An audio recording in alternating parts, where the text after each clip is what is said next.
যে জুমের মাধ্যমে মিটিংটা করা, তো সেই অনুমোদনটা বাংলাদেশ ব্যাংক থেকে নেওয়া হয়েছে। তখন এই পরিস্থিতির সৃষ্টি হয় না, তার আগের ব্যাপারে। এর পরবর্তীতে তো জুম মিটিং আর আমরা এখনো করতে পারি না বা করা হয় না, যেহেতু আমাদের গ্রাহকদের দাবি দেওয়া আছে যে জুম মিটিংয়ের ব্যাপারে আমরা যাতে কোনোভাবে ব্যাংকের পক্ষ থেকে কোনো সহযোগিতা না করি, কোনো লিঙ্ক না দেই, সেটা তারা আমাদেরকে অনুরোধ করছে।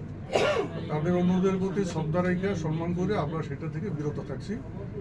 এখন পর্যন্ত সেই জুম মিটিংটা করা যায় না, হয়ও না।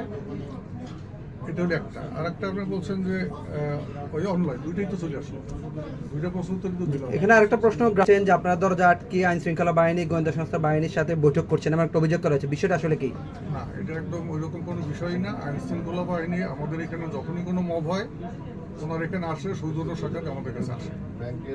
ওনারা তো আজকে কয়েক দফাই আসছে আমাদের এখানে, কোনো সমস্যা আছে কিনা, কোনো প্রবলেম আছে কিনা, কোনো চাপ আছে কিনা, ওনারা যদি কোনো চাপ দিত তাহলে তো চাপের মিটিং হয়ে যেত, সেটা তো নাই। কোনো পক্ষে চাপ আছে কিনা যে মিটিংটা অনলাইনে করার জন্য? না, কোনো চাপ নেই।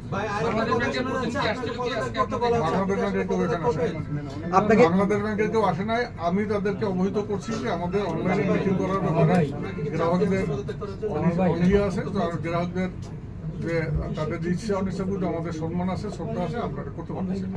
বাংলাদেশ ব্যাংকের সাথে আমাদের কথা বলতে পারছি। আপনার পদ থেকে কোনো চাপ আছে বা কোনো? আমি পদত্যাগ করবো, আমি তো এডিশনাল এমডি, আমার পদত্যাগ কি?